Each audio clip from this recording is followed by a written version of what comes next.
Assalamualaikum warahmatullahi wabarakatuh. Perkenalkan kami dari grup J kelas Aljabar Linear 1A akan menjelaskan materi mengenai graf teori untuk subbab 10.5. Anggota grup J itu kami terdiri dari Helena Arista Widya dengan NPM 240641253, Muhammad Gurai Syahab dengan NPM 23062629932, Pradipto Wicaksono dengan NPM 24063513844, dan Rahmaulia Azia Syaifani dengan 24064079096. Akan dilanjut ke materi yang pertama. Yang akan dibahas pertama adalah directed graph atau graf berarah. Directed graph adalah himpunan elemen berhingga P1, P2, sampai Pn bersama-sama dengan himpunan berhingga pasangan terurut Pi, Pj yang merupakan elemen berbeda dari himpunan tersebut. Nah, elemen dari graf berarah itu ada dua, yaitu himpunan simpul dan juga pasangan terurut. Contoh dari himpunan simpul sendiri ada pada gambar di sebelah kiri, yaitu P1, P2, P3, dan juga P4. Dengan pasangan terurut itu bisa juga disebut dengan busur berarah atau directed edges. Nah, dinotasikan dengan Pi ke Pj atau dituliskan dengan tanda panah. Selanjutnya adalah vertex matrix. Vertex matrix atau matriks simpul adalah matriks berukuran n kali n yang mempresentasikan hubungan antara simpul dalam sebuah graf berarah dengan n simpul. Elemennya didefinisikan oleh MIJ. Matriks simpul memiliki dua sifat, yaitu yang pertama, semua entry-nya bernilai 0 atau 1. Bernilai 0 itu jika terdapat busur berarah PI ke PJ dan 0 lainnya. Sifat kedua yaitu semua entry diagonalnya bernilai 0.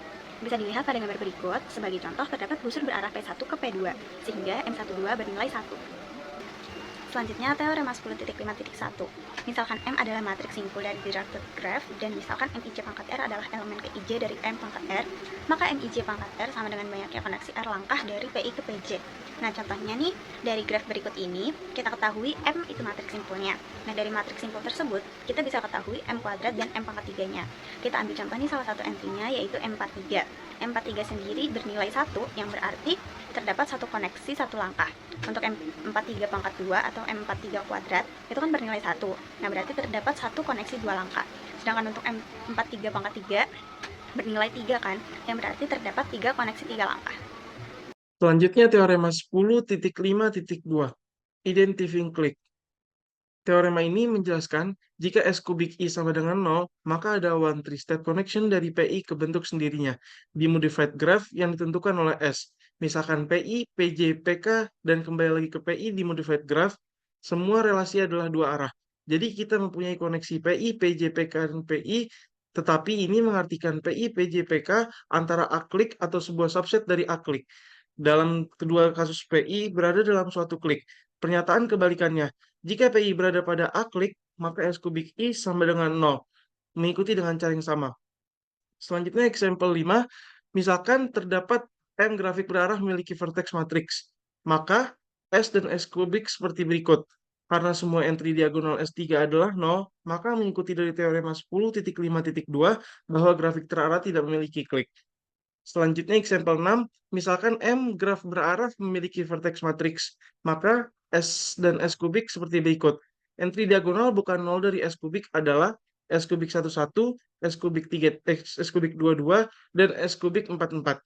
Akibatnya, dalam diberikan grafik berarah P1, P2, dan P4 milik klik. Karena sebuah klik harus berisi setidaknya 3 vertex atau simpul, graf berarah hanya memiliki satu klik, P1, P2, dan P4. Teorema 10.5.3. 10.5.3 itu ini yang didominasi directed graph. There is at least one vertex from which there is a one step or two step connection to any vertex. Nah, maksud dari ini adalah graf dominasi adalah graf di mana setiap pasangan simpul memiliki arah panah dari salah satu yang lain yang tidak berhubungan sama sekali. Nah, dengan teorema ini menjelaskan pasti ada minimal satu simpul yang bisa mencapai kesimpulan lainnya. Nah, misalnya kita lihat di example 7, misalkan tim baseball masing-masing main satu kali melawan setiap tim lainnya. Dengan hasil tunjukkan graf bar dominasi pada 10.5.13. Matriks simpul itu menjadi seperti tersebut. Nah, hasil perbandingan ditambahkan dalam bentuk graf dominasi, lalu disusun menjadi matriks simpul. Baris menunjukkan tim yang menang dan kolom menunjukkan tim yang dikalahkan. Nah, terus di definisi 3, itu kekuatan power dari suatu simpul dalam graf dominansi adalah jumlah total koneksi satu langkah dan dua langkah dari simpul tersebut ke simpul lainnya. Secara matematis, kekuatan simpul PI adalah jumlah semua elemen pada baris ke I dari matriks A plus M sebenarnya M plus M kuadrat, di mana M adalah matriks simpul dari graf tersebut. Baik, terus kita lihat dari example 8. kita urutkan P1 P2 itu pertama, P5 kedua, P1 dan P4 itu peringkat ketiga, dan P3 itu yang terakhir. Selanjutnya saya Rahmauli Aji Cevani dengan NPM 240606079 akan menjelaskan contoh soal untuk nomor 8 dari buku Elementary Linear Algebra edisi ke-11 karangan Fuad Anton dan Chris Gomez. 5 tim bisbol saling bermain satu kali dengan hasil sebagai berikut. A mengalahkan B, C, D, B mengalahkan C, E, C mengalahkan D, E, D mengalahkan B, dan E mengalahkan AD.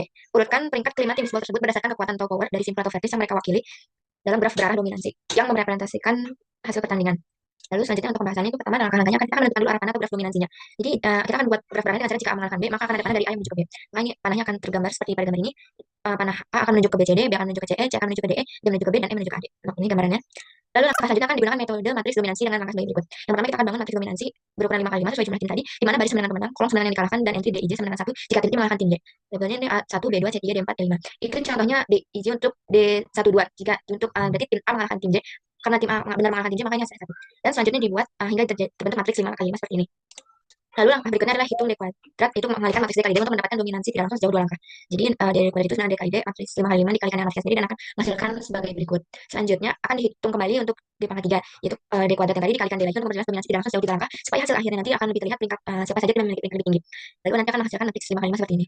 Dan selanjutnya akan dihitung penjumlahan dari total dari dominansinya tadi. Itu ketiga matriks tadi dijumlahkan dan akan menghasilkan matriks 5 kali 5 baris seperti ini. Lalu akan dihitung total dominansi, itu menjumlahkan nilai tiap baris untuk mendapatkan total power atau kekuatan dari tiap tim. Untuk baris pertama itu adalah total tim total dari kekuatan dari tim A. Ditambahkan akan menghasilkan 18, baris kedua di total menghasilkan 9, baris ketiga di total menghasilkan 9 juga, baris keempat di total menghasilkan 6, dan baris kelima di total menghasilkan 14. Ini seperti ini. Dan hasil akhir nanti adalah kekuatan dari masing-masing tim.